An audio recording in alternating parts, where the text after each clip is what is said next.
Steph, what's the mood of the team right now? Coming off 3 straight, is it anger, frustration? How you guys feeling in there? I feel we're eager to get back on the field and change our fortunes a little bit. Like, I think we've had a good week of training. It's been warmer.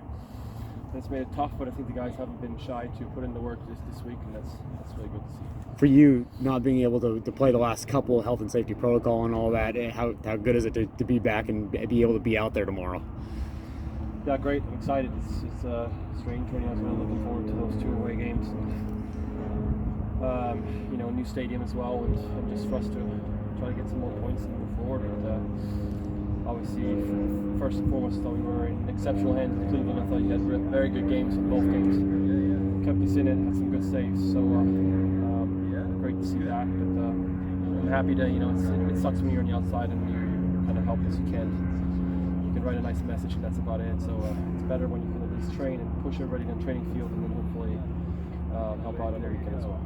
Brian told us a funny story on Tuesday that you had to rent a car and drive back to Seattle. Tell us about, give us the play-by-play of how exactly that all happened, having to rent a car and drive back to Seattle. Yeah, I mean, as soon as I tested positive. When did we fly out? We flew out on Monday. I tested Tuesday morning. I tested positive, and at that point, quickly, I like to be proactive and look forward and see what's best. And the options were wait for a double negative to fly home, but you don't have a guarantee. That could be in 5 days. That can be in 12 days. And so for me, I was like, I need to get home so I can be assured that when I am negative, I can get back on the field and train and get ready for the next game. And so for me, they told me 35 hours drive, which I probably didn't know what that meant at first. But no, it was good. I'm lucky because Tommy is a very outdoorsy nature person, and so I knew that he would give me some good advice and tell me where to go through. And I did 3 12-hour drives, 3 days, and then just the end from Spokane back to here. But it was nice, honestly. First day I was grooving to the 80s music, lively, lots of energy.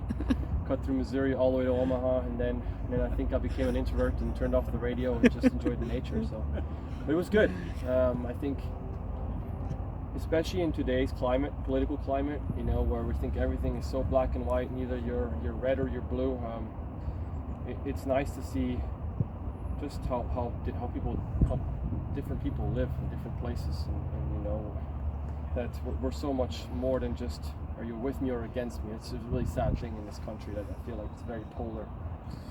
So to drive through some places and as much as I try to stay away from people, see that they're quite friendly. In Montana and Wyoming and Idaho, very good folk there. So it was good. It was good for the soul for me too. I think, like I said, as an introvert, I got a lot of ideas for my artist, my art endeavors in the future, and I think some amazing ideas actually that I'm not going to share with you because I need to trademark them first.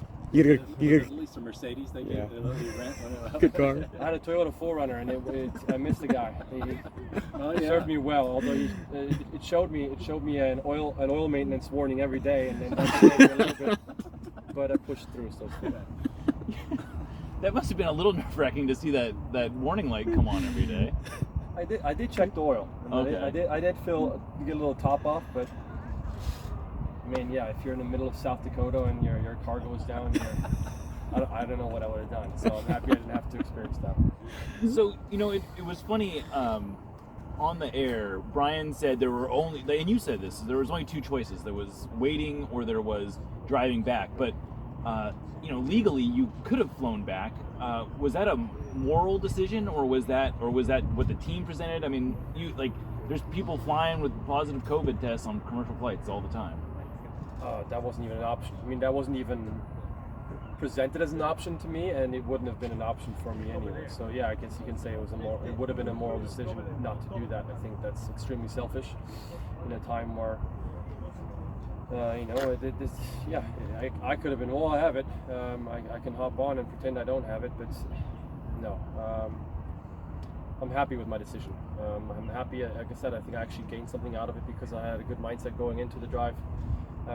But first and foremost, the most important thing for me was not taking everything I have in my control and getting to a level that I can train and prepare myself for the next games as quickly as possible. And for me, that option was clearly to just tough it out, drive home, make sure I'm at home, and then wait for that negative, which came on Saturday already, so that I could then go ahead and train with the team. Steph, when you were watching the matches, and Will talked about it after the last loss, he said some guys are maybe trying too hard. Do you feel that, and have you overcome that in the last week, your team?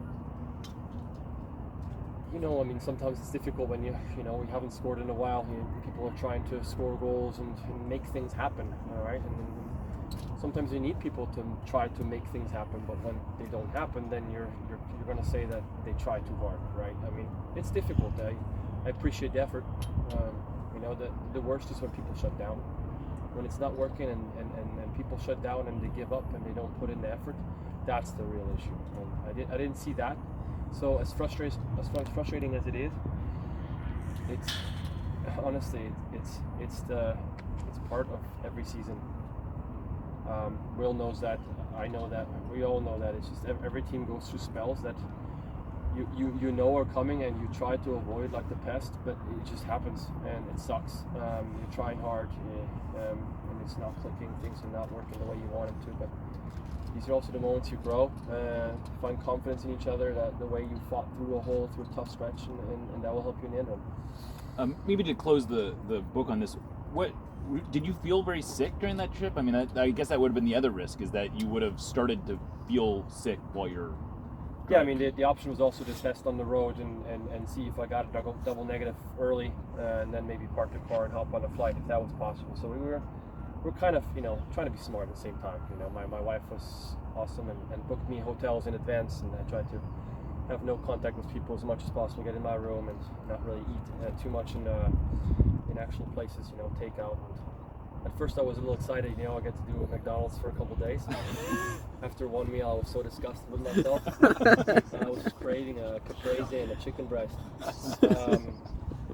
But no, it's, I mean, I was lucky because I've been vaxxed, booster, great medical staff around me. I think the first night was pretty awful. I'm not going to lie. I mean, probably one of the worst fevers I've ever had in my whole life. But it kicked it right away. So I moved through it very quickly, and then I felt confident the next day to go ahead and drive and get on my journey home. Feeling 100%? Feel 100% now? Yeah, I feel great. I feel awesome. At first it was a bit strange to put on the mitts again and get pelted by Tommy. I think that it's a crazy thing. It's almost like sometimes in preseason when you face your first shots, you feel your fingers just hot. The power that you face your knuckles, and I felt that for the first couple of days. Yeah, because driving I wasn't really getting, my fingers weren't getting pounding. So Tommy made sure I'd be ready for the weekend and let me have it this week. So. Similar to that, just the instincts, they came back after a few days, because obviously part of your position is really about that, not thinking about what you got to do, but just doing it. Yeah, I mean, it takes a couple of passes here and there to get that sharpness back. I feel good though, I feel mentally good. That's the most important, I think, for a goalkeeper. I feel physically, I feel fit, and the sharpness is there, confidence. So I'm happy to be able to hopefully help out the team again and turn the ship around. You've obviously seen Colorado before, but what stands out about them coming to town? They're very dangerous in set pieces. I think they have a very, very good delivery and quite a good size on them. When they bring their center backs up, but also Rubio, Zardes, those guys are pretty good in the air, and Zardes is now starting to click a little bit, which is scary. He's a good player, and I think Barrios has always been up for it against us, even when he played for Dallas. Crafty, speedy guy on the outside. So we'll have to be careful the way they work together. Zardes checking in, and then a Rubio or a Barrios or someone from wide going in behind and trying to exploit maybe the space that Zardes is creating for them.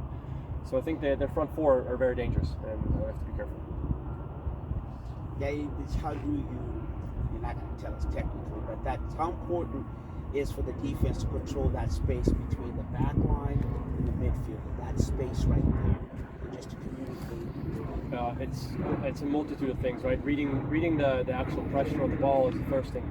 Can we get pressure on the ball? Can we make it difficult for those entry passes into the pockets? Can we close lanes? Can we give direction? It's all communication, right? I mean, I think as a goalkeeper, I try to give as much communication as I can to the line in front of me, but then if that line in front of me can give even more communication to the one line in front of them, just sometimes it's one or two steps to the left to really make that lane so tight that it discourages them from playing it into the pocket. That goes a long way, because the ball never gets played. You don't have to deal with it. The other thing too is, if we have to have a center back step out into that secondary because Zardes does drag him out and we want to be tight, we don't want him to receive there in turn, can we make sure that we collapse behind and secure, so that we're not vulnerable with that gap that Zardes is trying to create. So it's a lot of it is reading off the ball, reading what our teammates are doing, and maybe directing them to make sure that we're as efficient as possible.